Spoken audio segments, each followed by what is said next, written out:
Development and Environment, and Director of the Consortium for Arizona and Mexico Arid Environments.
I mentioned to Louisa when I got the invitation that I'd like to present work in progress. I did not want to come out with a canned talk. I've got several of those, partly related to the topic area here, but I'm exploring a comparative approach across multiple cases and trying to develop some new thinking in transboundary water governance, but particularly related to how opportunities and pitfalls in water governance in a transboundary fashion are impacted and influenced by other considerations related to water, energy, and food, which is another topic area that I've done work in. And so this is sort of a confluence intersection of two topic areas of my work.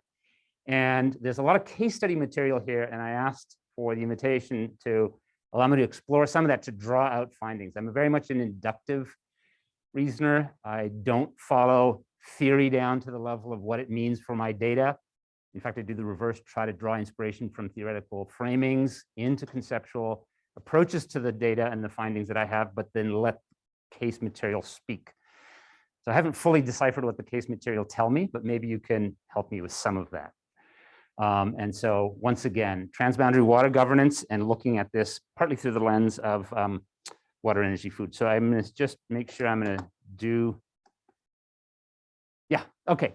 So transboundary water governance has a long history, really from peace and conflict studies that partly emerged out of political science. Geography itself, of course, has a long trajectory in transboundary resource management and governance questions. From multiple approaches in human environment geography, political ecology, and others address questions of transboundary resource regimes and governance. And water is, I think, particularly interesting as a domain of study because of its very transient, fluid, non-cooperative in Karen Backer's terms, commodity terms, but also resource terms, and all the way into forms of human cultural expression. So I've been focusing on water for all my career, but now really interested in these multiple linkages to other domains of inquiry. I'm particularly going to be talking about water and related to energy and food, but in this intrajurisdictional, transjurisdictional sense. So transboundary, in my view, is not only nation states and borders. I always resisted being a border person, though I was in Arizona at the border for 15 years. And everybody says, oh, you do border studies. And I said, well, I don't really do border studies per se, because the focus in many border studies approaches is literally at the line. And there's a geographical and a power and a diplomatic and jurisdictional line, but it often doesn't take into account other factors that impinge on shared resources at a border. So I'm not a border studies person, although I've been a member of the Association of Border Studies for a number of years and have gone to some of the conferences and so forth, but really see myself more as a international and transjurisdictional scholar of resource and resource governance.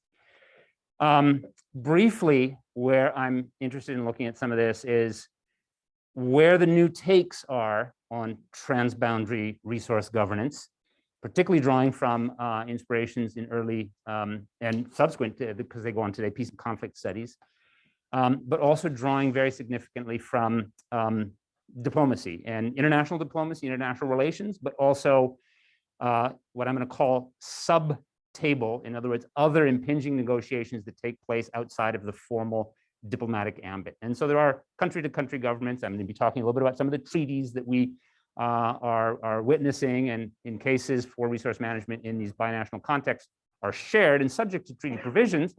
But there's also a whole series of other sub-table arrangements that take place in this transboundary fashion that can be NGO to NGO, that can be community to community, and so forth, in which there is, of course, a formal diplomatic country to country level set of agreements. Some would be treaties, other more operational types of agreements, joint commissions and things of that kind. But I'm also interested in the negotiations and arrangements that take place at these sub-table levels. And I'll explain that a little bit more. So Robert Putnam has this very influential piece thinking about multiple level games in international negotiations. Now, again, I'm not a political scientist, but I think it's very important to understand what political science scholarship has brought to understanding shared resource governance. Can everybody see and hear me okay? I'll try to move around a little bit so I can kind of make some eye contact. This thing still really does kind of bother me. And, I haven't been in the classroom. I'm not teaching this semester. I'll mention a class I am teaching in the spring that some of you may be interested in. I'm also trying to really rebut, although I think it's been effectively rebutted, if you will, the whole kind of specter of water wars that was first raised by Ismail Sarah Geldin in 1995, not so much in the scholarly ambit, but in multilateral United Nations circles of that kind, to say, the next wars will really be fought over water.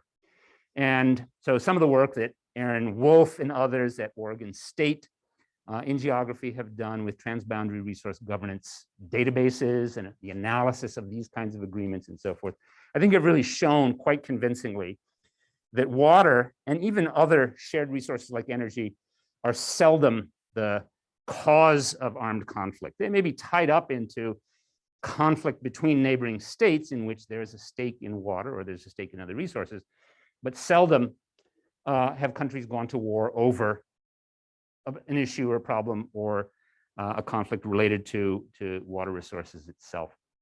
And so now this whole area of sort of transboundary governance with different inspirations in different intellectual traditions has itself become a venerable human environment tradition. So we've got scholars who are working on transboundary water. Sorry, my glasses fog, so you'll see me doing this all the time.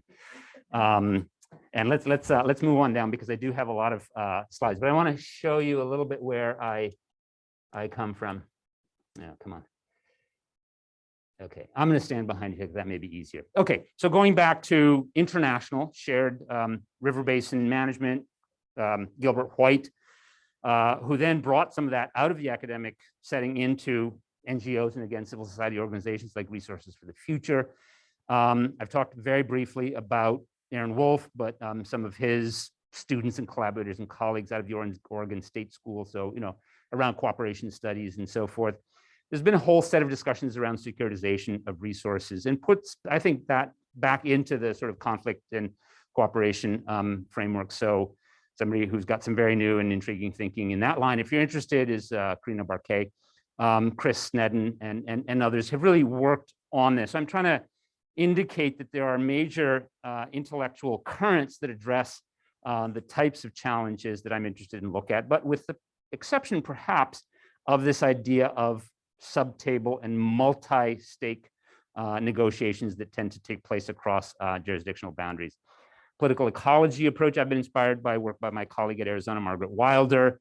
Wendy Jepson's worked on insecurity questions at national and international borders.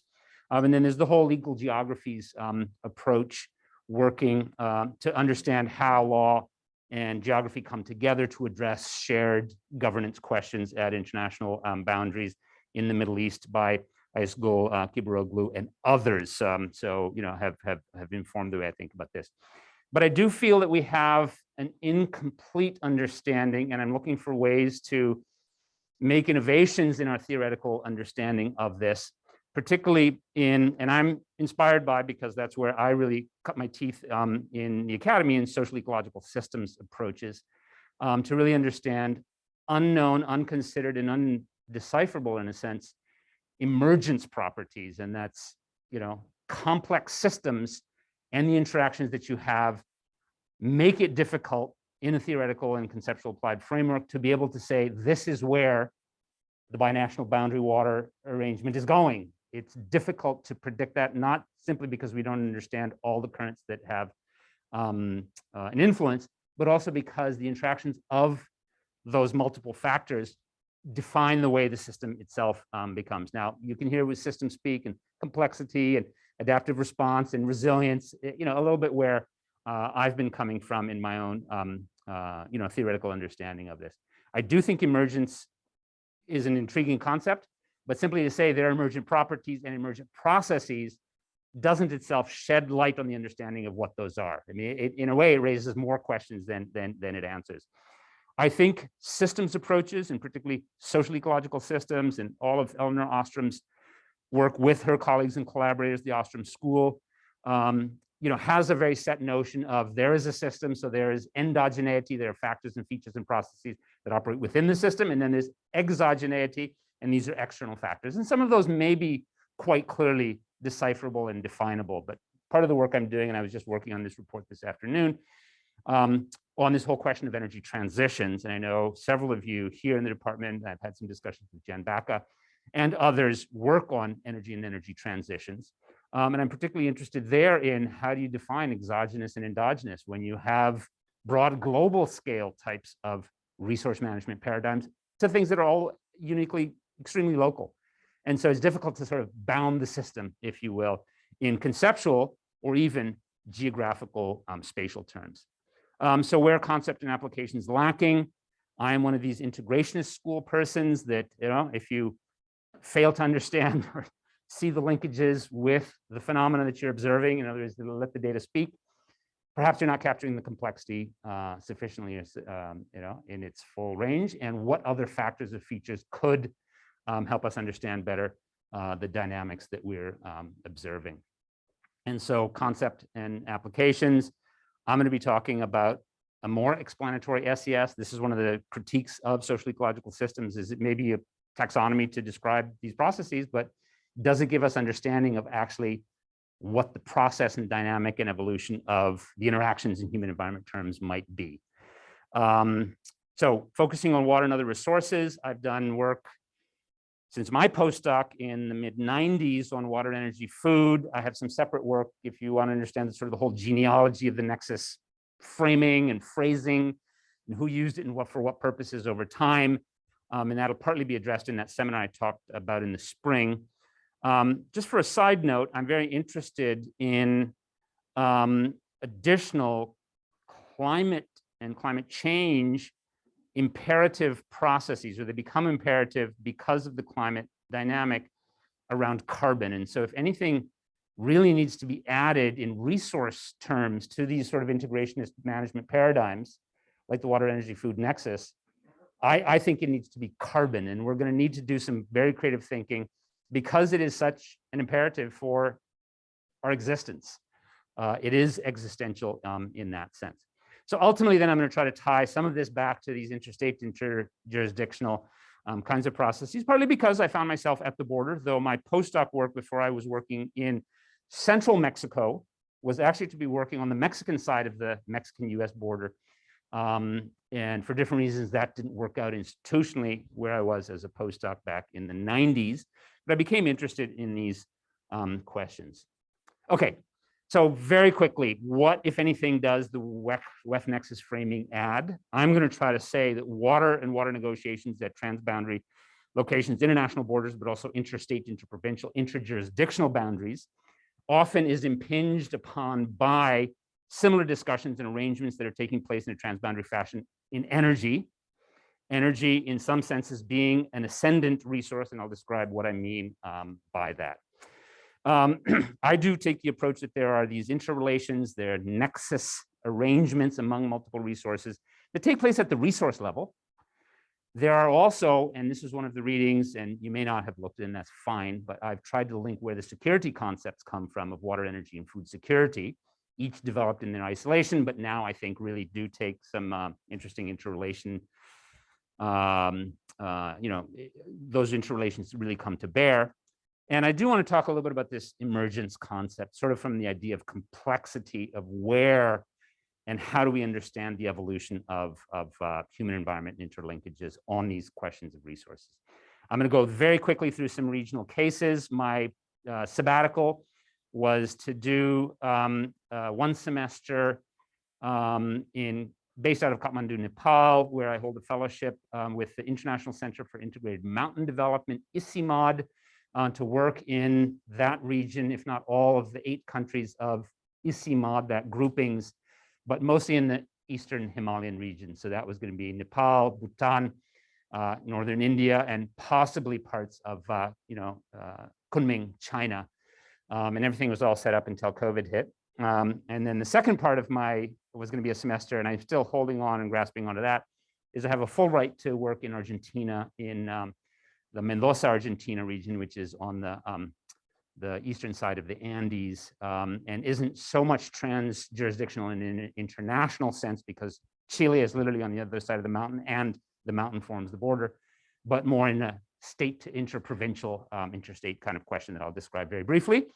And because I have come out of US-Mexico, and I'm working right now with the National Academies on finalizing a report that looks at sustainable development goal questions, but from this sort of transboundary partnership sense. So resources themselves are not the only thing that we look at in transboundary fashion, but also international partnership. So I'm going to try to go through this a bit quickly, and then try to get your help with some questions to come back and see if we're seeing emergent, or that's the wrong word because I mean something specific by that, but new processes and dynamics in the empirical data that I am going to press forward with. Okay, so very quickly, this is the Hindu-Kush-Himalaya region with the major river systems that are based or have their water towers and origins in this high mountain third pole region of the planet. So obviously there could be a lot of interesting work in many of these locations. I'm interested in the southern part down here in India, Nepal, Bangladesh, and Bhutan. And so we'll go quickly through some of that. This is going to be much easier with the arrows down here. Okay, so South Asia transboundary waters, again, have their own very significant history. India and Pakistan signed the Indus Water Treaties in 1960, a formal country-to-country treaty, the separation of the rivers at various points of diversion of water. And so a very sort of techno-engineering view and approach to here's the waters, this is how we're going to part Solomon's baby, and so forth. To the south and the east of that, the Ganga or Ganges River is in some senses much more complicated because from a treaty and water sharing perspective, because of the diminished role and influence of infrastructure. And so to the west, dams, canals, barrages, gates. And so the implementation of some of the treaty arrangements notionally is easier because water control is more complete. Whereas in India, and Nepal in the border, you start getting very interesting geomorphic processes where it's impossible to build big infrastructure of the kind that they have further to the west. But also there's an incipient set of more lower than treaty level agreements that take commission structures and other things. So the institutional imprint, I think, is also really important. It's not simply, are the countries agreeing to agree, but what mechanisms are being used to pursue self-interest in this fashion. Further down and further to the southeast, the Indian stem of the Ganges that ultimately then would go into Bangladesh, but to divert water for the port of Calcutta, there's this, again, piece of infrastructure called the Fraka Barrage that is the subject to India-Bangladesh agreement or disagreement. But the point is these two countries work around that. And my sort of location of study in the Himalayan part of this sabbatical that I'm still hoping to do, although Penn State didn't want me to go to Nepal in December because it would have taken some kind of a special exemption, and then I would have had to say, no, it's essential travel, and I didn't think I could demonstrate essential travel, so I was going to go through the whole administrative hoop only to be turned down. So I will go next year if that all works out. But the Tista River is, India, Bangladesh in the further, and I'm going now down towards the more humid and the sort of southeastern part where the Brahmaputra River is important. And that rises in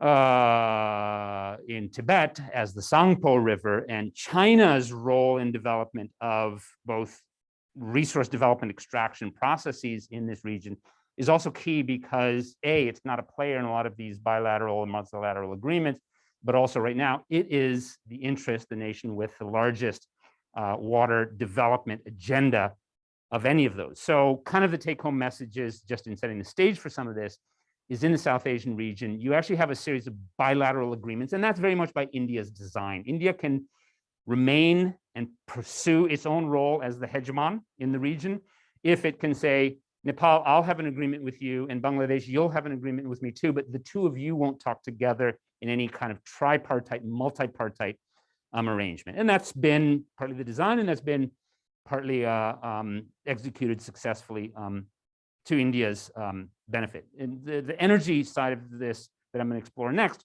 will show that that is kind of breaking down to an extent. Not yet in water, and maybe never in water, but certainly in energy, that is coming. And also that China is a big player, but largely absent in a formal diplomatic administrative agreement kind of fashion. Okay, now I did refer that there are these expanding electrical grid connections. This is partly through sub-treaty level agreements among ministries and even state governments within the country. So these aren't nation-to-nation treaties. These are now organization-to-organization arrangements or state-to-state type of agreements. They are still mostly bilateral, in other words, one-to-one. And yet what we're seeing is the initial emergence at the level of these technical agreements on some of these steps in a Bangladesh, Bhutan, India, and Nepal multi-party set of agreements. How does that work, and who initiated that, and what future prospects does that hold for the energy sector, energy cooperation, but also I want to relate that back, and that was the second paper that I asked you to look at if you're interested, and happy to share those again, led by a geography student at Cambridge named Udisha Saklani, who I got familiar with, and we started discussing this, and she had a lot of the case material, and some of the conceptual approach was done by Aditi Mukherjee, and myself in consultation with Udisha Saklani, but also Padmendra Shrestha as my PhD student at Arizona, or the PhD student working with me who decided he was going to stay at Arizona because he's far enough along into his program that he didn't want to shift here. And so now hydropower is at the center of these initiatives. The locations for these grid interconnects where countries are starting to say, hey, we could share and interchange power at this technical level, but what kinds of agreements do we need to have? How long do they last? What types of power sharing and agreement, electrical power sharing and agreement do we need to be able to envision are taking place around hydropower development? So, and I've worked on hydropower as one of these nexus cases in a separate context. So just again, give you a sense of hydropower and the hydropower scenario with these interlinkages taking place in the South Asia region. And these are some maps that are done by my colleagues and collaborators at ISIMOD, this international center based in Kathmandu in Nepal. There is a degree of technical capacity and potential. You'll see countries like Nepal who are both critically energy starved in the sense of the lowest per capita levels of electrical energy access in the world. I mean, there is no electrical energy poverty as you see it in Nepal. I'll come back to that in just a second. But also in countries like Bhutan over here. In India, of course, the larger the size of the pie, but also the blue angle makes them the behemoth, if you will, in this particular region. Now you can start seeing the spread of these hydropower dams and development taking place, not all of these with grid interconnects for power sharing, but for both domestic, and I mean this not as local, because this is one of the issues and challenges with power extraction through transmission lines, generation in the mountains, but supplying, capital cities, and groundwater pumping in the plains, and I've done some separate work on that. But just to show you and give you a sense for the still rapid development of hydropower in this region, here's a series of the dams and hydropower plants that are either operational, that are under construction or planned, and so forth. Well, I want to show you here, and this is why, I don't know how to say this, I'm not willing to let go of hydropower as an unsustainable source of electricity development, though large dams not only have their problems, but are counterproductive and unsustainable. Is there some sweet spot between a decarbonization imperative to say, okay, Countries in the region are going to continue to develop power sources for electricity and so forth. So will it be dirty coal or less impact hydropower? Or can they leapfrog and go, I mean, these are some of the energy transition questions I'm thinking about, go fully into wind and solar, and what might that look like, that whole transition pathway? So right now, and particularly the mountain states of Nepal and Bhutan particularly, it is centered around hydropower development, and it also helps meet their Paris Agreement NDC targets. So hydropower is with us. It's not going to be wished away, but let's see what it means for interstate and international transboundary collaboration, but also in a separate set of studies, how might it look if it were done in an ecologically and socially impact regulated way, but in some sense with a sustainable development path, or is that even possible? Right? Those are questions that I certainly have out there. So, and again, this is sort of the electricity and power supply economic development imperative. These countries in the regions will develop electricity one way or the other. And so then the question is, what choices along the path for a sort of a development pathway and in that energy transition framework might they have? So kind of trying to tie some of this case together is, what are the implications of energy development and cooperation for transboundary waters? There is rapid progress in energy cooperation. It's taking place at diplomatic level negotiations, again, technical agreements and cooperation of that kind. There have been decades of cooperation in water that have tended to be bilateral, but now this is starting to emerge with some options looking at multilateral types of options. And that's partly related to the actual geography of the borders in that region. So bilateralism is transforming, or has the potential to move into these multilateral forms.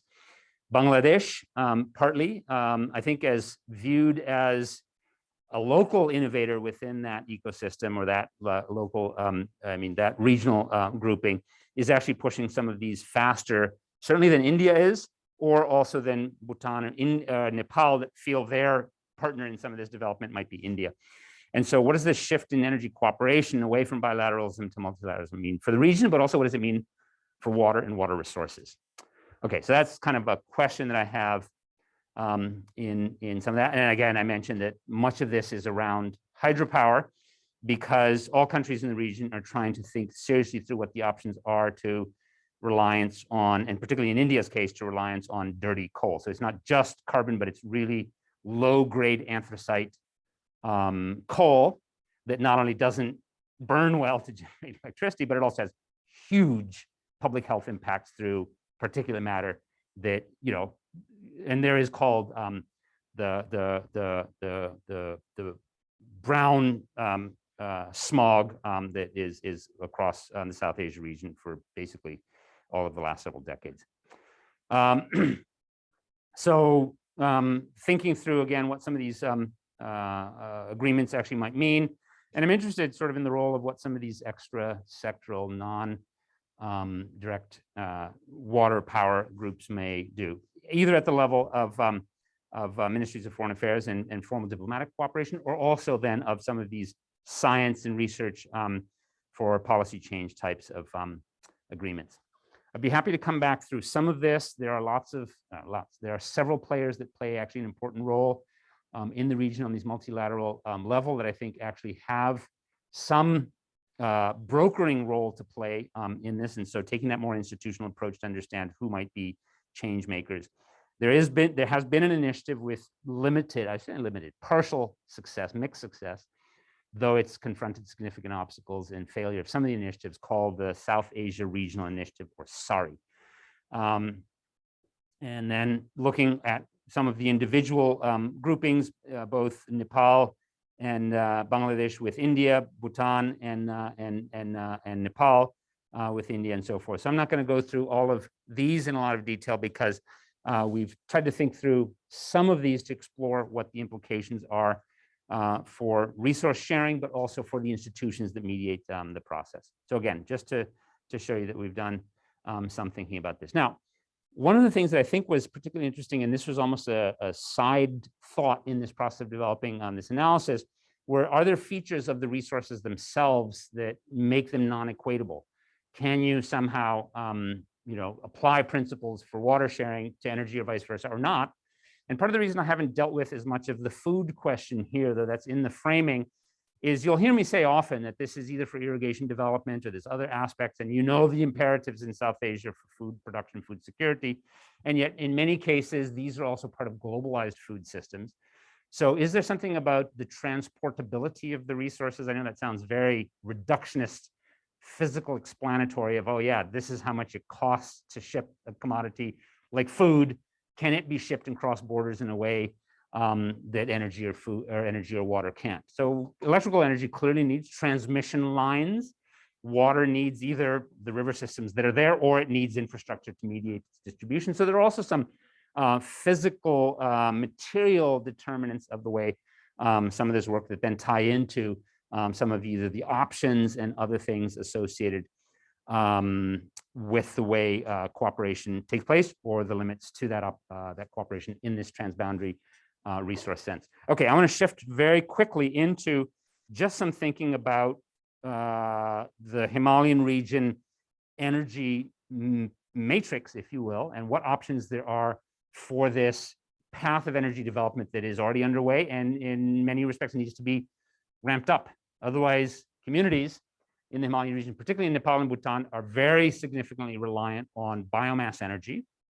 And that can be done sustainably, but there's a lot of labor, and that is often women's and children's labor associated with provisioning households and communities with adequate supplies of biomass energy. And so there's also then issues of equity in terms of what are the implications for energy services and energy provision?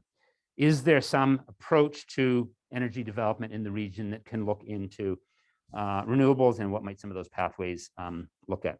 So I actually got some support from the Swiss Mountain Research Initiative to hold a workshop in April to actually discuss some of these questions, including with Swiss practitioners and researchers and scholars, but also with stakeholders from and researchers from the region, that being South Asia, but also the Andean region, because I was keen to do some brokering of what are the experiences and what do we have in common and share, or are there commonalities and what can we actually do? It was a very interesting set of conversations. I mean, I won't go into this in a lot of way, but the Swiss energy transition is around denuclearization because of the recognition that the Fukushima, and sort of not unlike what Germany is experiencing too, is saying, nuclear, that is low carbon. Yes, we understand that, but there's got to be other alternatives.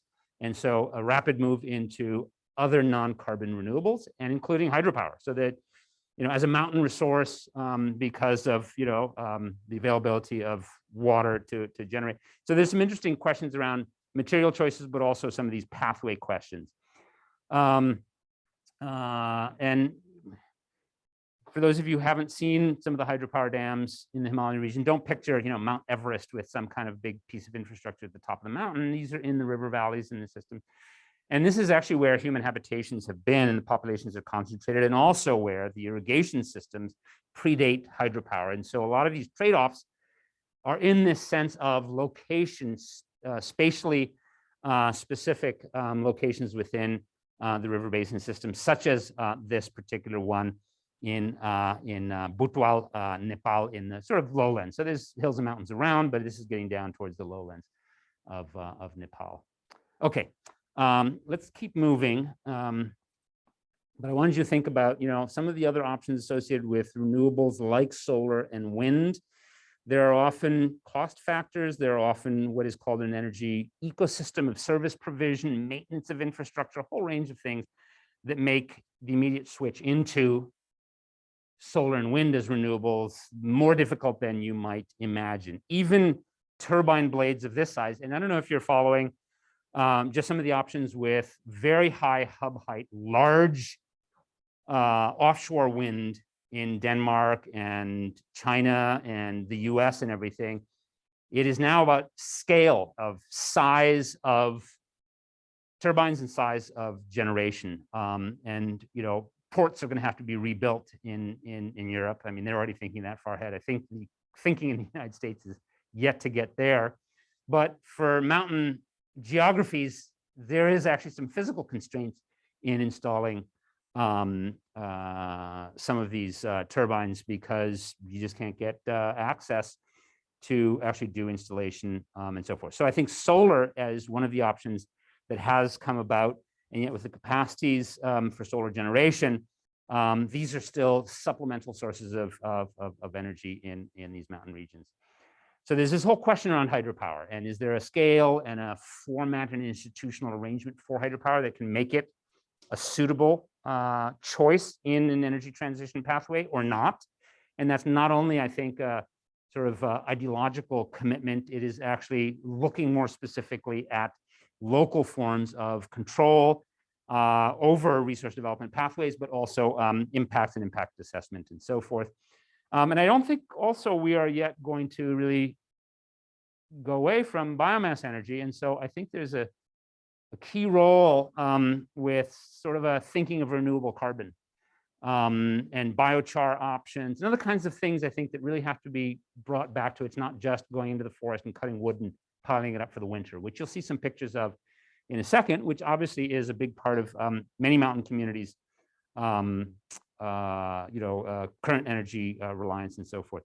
So I've also, and all this is by Zoom. So, unfortunately, I mean, the nice part about thinking about a sabbatical is you get to go and interact in these, both these geographies, but even with, stakeholders and folks, So I was on a call, just a couple of weeks ago, thinking through some of these, transboundary cooperation issues and so forth. Okay.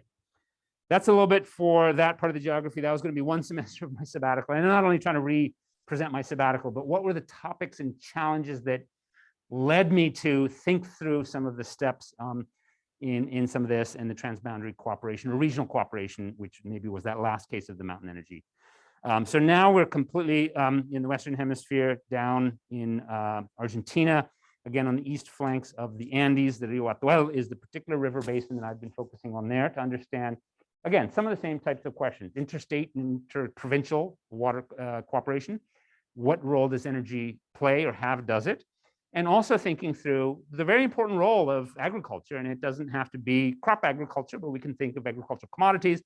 I love to go to Mendoza because you all know Malbec wine. And so, it's a different sort of, let's not say food systems, but maybe agricultural land use, rural livelihoods and things of that kind. So step with me while I go through the Rio Atuel case. So here's the high mountain Andes. Santiago, Chile is right up in here. Mendoza, Argentina are almost right opposite each other on the mountain. And this is in the southern part of Mendoza province, where some of the larger rivers of the Tunuyan and the others come down. And this is a relatively less focused upon river. And it was interesting because my colleagues there said this is the one that is subject to downstream demands, literally through legal means in the Argentine Supreme Court, with inadequate water sharing at the border with downstream La Pampa province here. So I was very interested in the whole kind of headwaters, hydropower, irrigation, trade-off, some of those same questions that I've been referring to in the last slides, but now thinking about downstream water users, and again, this sort of water sharing or lack of sharing at interprovincial or provincial boundaries. Atuel, just to sort of place this, is 95% of the population, and a large majority of the economic activity is around irrigated agriculture, a lot of ranching, some tourism, not as large, and mining has some potential out there, but Mendoza as a province, bucking some of the national trends, actually passed state level, provincial legislation to ban mining. So at least it's on hold for now, because they felt it was going to impinge negatively on these other things, but also on tourism and a range of other things. The jury is yet out whether the private mining interests are going to get federal, national level, authorization to proceed and so forth. But here's a picture of the Atuel River flowing out of the canyon lands, not unlike Arizona, honestly, in terms of some of just the physical geography. Here's a little bit on, some of the local stakeholder groups, agrarian societies, not large in demographic terms, but important in both cultural and symbolic representation terms of Huarpe and Mapuche communities. and a fairly strong common interest on the part of rural agrarian residents in banning, which is the next frontier in energy development here, which is fracking. And so the Neuquén and La Vaca shale gas deposits are huge and are starting to be developed and starting to be tapped, and yet there is public, popular, local opposition, while at the same time governments are trying to get in on the game to generate revenues for state and provincial level resources through those revenue targets and so forth. So it's sort of an interesting case of a mountain river system subject to water disputes and different phases of energy sharing and so forth.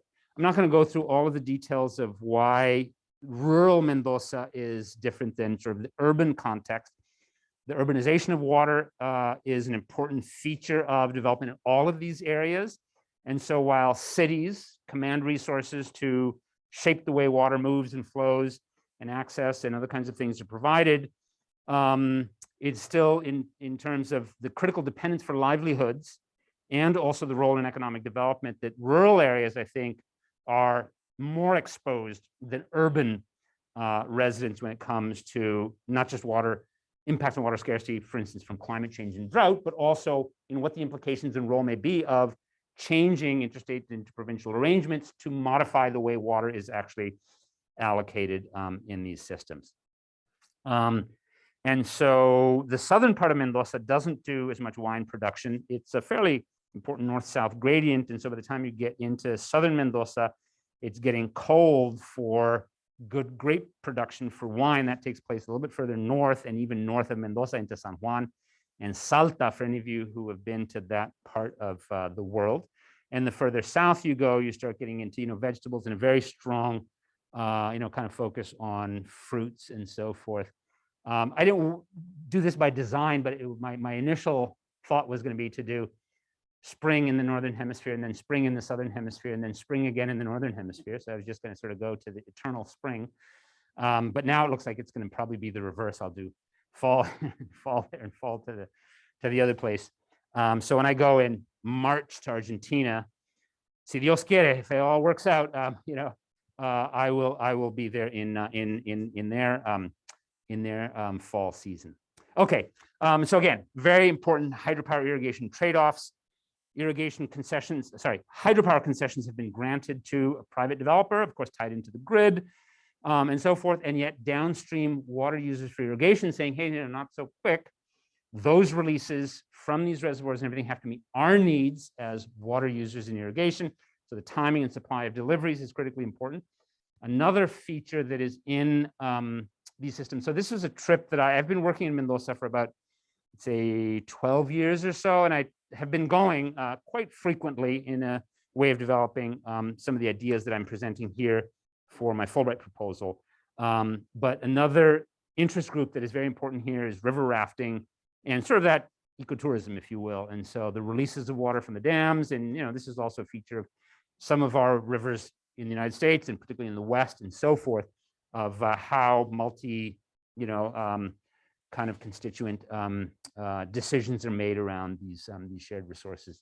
So again, I don't know if any of you read the book Alive. It was about the Uruguayan rugby team that after playing their game on this side of the mountain was flying back to the other side, and their plane crashed and they lost the lives of half of them, and the others were snowbound for the rest of the winter season, and terrible things happened until only 2 or 3 of them could get out.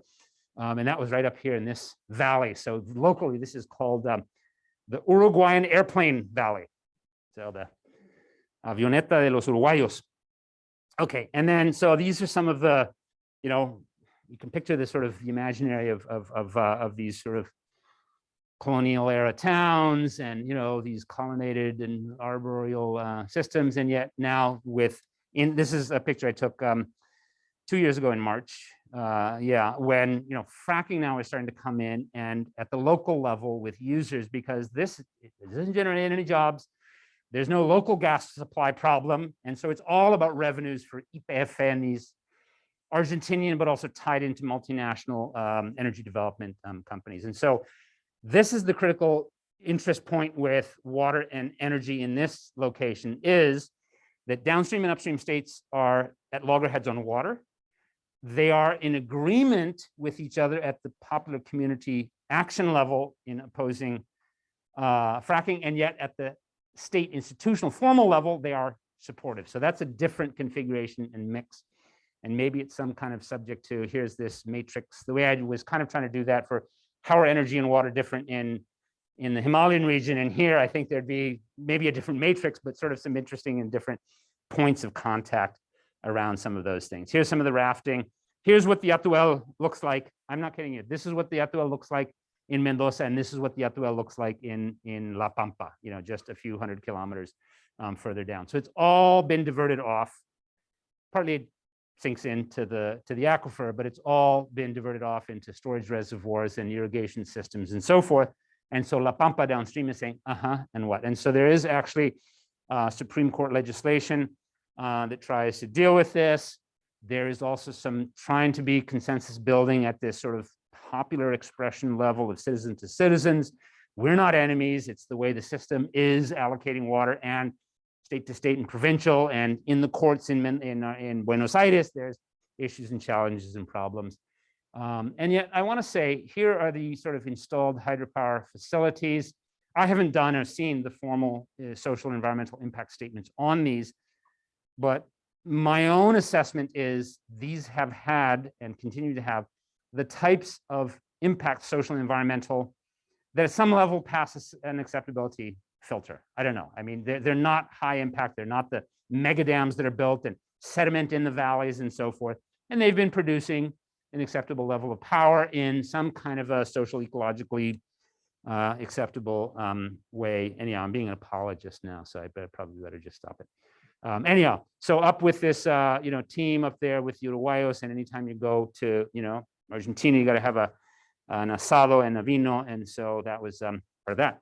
Now, here is actually what the La Vaca shale play actually looks like, and its spatial geography is very important because depending where you are in relation to the possibility to do commercial gas development or not, impact. So La Pampa again is sort of the loser a little bit. It's just got a little part of it in here, and so it's mostly Neuquén province and Mendoza, and so there's some other interesting arrangements in terms of upstream and downstream systems that I need to really kind of look into. Here I'm saying that there is actually a formal dispute resolution mechanism. It is the Argentine Supreme Court. They have taken a view. They actually have a kind of an environmental advocacy group. The current Chief Justice of the Supreme Court is on the more, let's say, socially committed, environmentally committed side than past courts.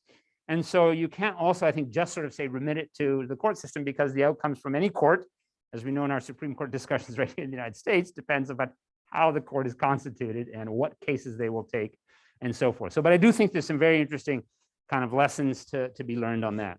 Okay, I'm going to whip through this last one very quickly.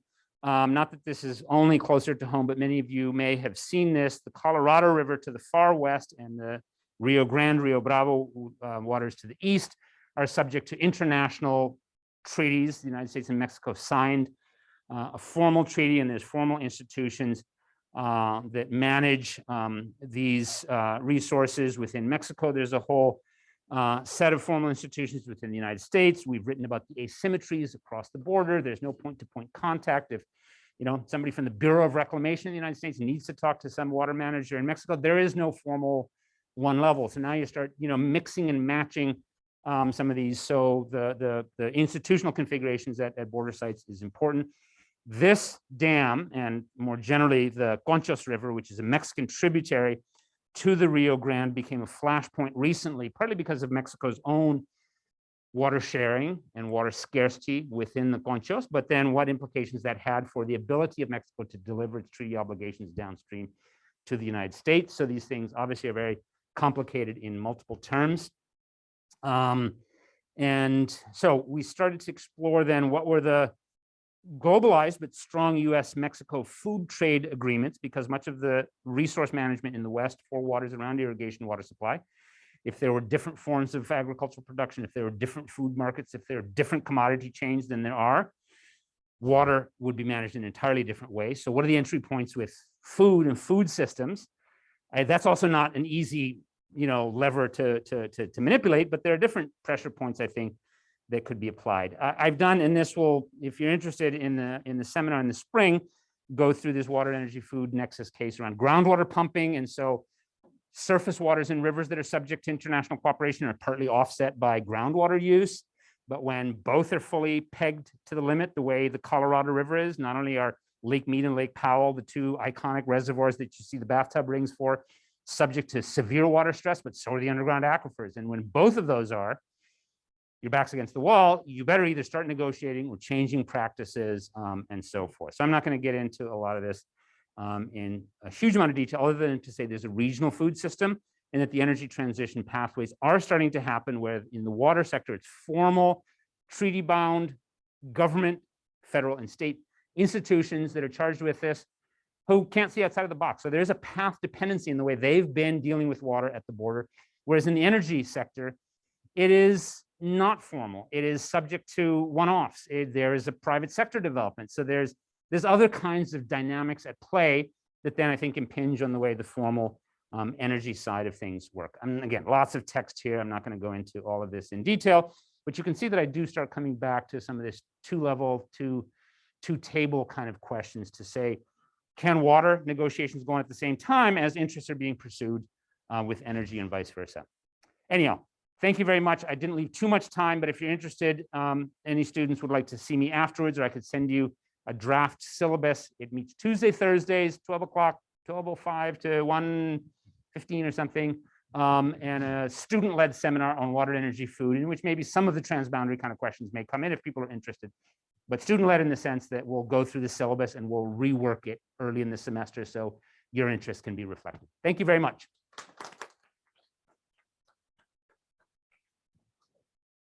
Thank you, Chris. So we have some time for questions. We do have one that has already come in via Zoom. Wow. And so this question is from Laura Fowler. Are there opportunities for run-of-the-river hydropower construction to provide water or to provide the power without blocking the river? Yes. So very briefly, in engineering terms, there are two major types of hydropower generations from dams. One is where you store a huge amount of water behind the dam, Lake Mead, Lake Powell, picture that, and you run the water through the turbine that's in the guts of the dam. And what it's using is the elevation of water that's in the dam. And the other is run of the river, where you divert the water off the channel. And so the river goes down here, but you've taken all or most of the water out and you run it along in a canal or a pipeline or even a tunnel through the mountain, and then you run it back down and it comes back down to the river. And so what you do is you don't store water in a big dam, but you divert water off of the river. And sometimes the dry stretch of the river, and I've seen this in the Indian Himalayas, can be 20, 30, 40 kilometers. So the river upstream of the dam has its normal, whatever its normal flow is, but for the next X kilometers down, there is no water in the river at all. And even though the hydropower generation companies are bound to release a certain X amount of flow for cultural and for ecosystem purposes, they rarely do because there's local control issues. And so what would a run-of-the-river system? Now, you there have to insert the climate change impact, because variability of the water in the river, sometimes that big reservoir storage is your bank account and you're drawing from that. Now, when you've depleted the bank account entirely, you're doubly stuck because now you got to try to catch up with its available water in the face of climate change. But the run-of-the-river systems, to answer her question, are subject to climate variability. There's one other answer to that, which is try to get really high elevation drops, but then that requires elaborate tunneling and lots of dynamite and blasting and other works and things that get up there. It gets very messy from the kind of engineering perspective. Thanks for that question, Laura. Yeah. Oh, sorry. Are you, go ahead. I hope I'm loud enough. Thank you very much. My question is mainly about the first part regarding Asia. So this transboundary agreement, I wonder what's the level or what's the scale? Is it governmental? And if it's governmental, what's the role of communities, local communities, if they are agree with these changes or if they are agree with these alternative things, or what's the role of community? So on hydropower development, I would say the best example for local control is in Nepal, where it's not only a consensus-based process, but also communities hold shares actually in the power company. And so it's not only this is how much electricity was generated, but some profit sharing mechanism of the revenues. So communities have some stake in the revenues. You also saw that Nepal is the country with the least degree of development of hydropower. So good model, not much actual implementation of it. Bhutan is another interesting case. Small scale development. Local communities have the highest level of electrification in the whole region. So Bhutan, I'm sorry, is 95% electrified. So communities have electrical power. And then surplus that's generated beyond what local communities need can then go to either the capital city or much of it exported to India. Now, the downside of that is significant environmental and social impacts of dam development. So these are not these relatively small run-of-the-river systems. No, they've gone and put in those concrete dams. There's a whole set of geotectonic issues in the region too, that the reservoirs fill up. And once they're filled with sediments, they don't really work.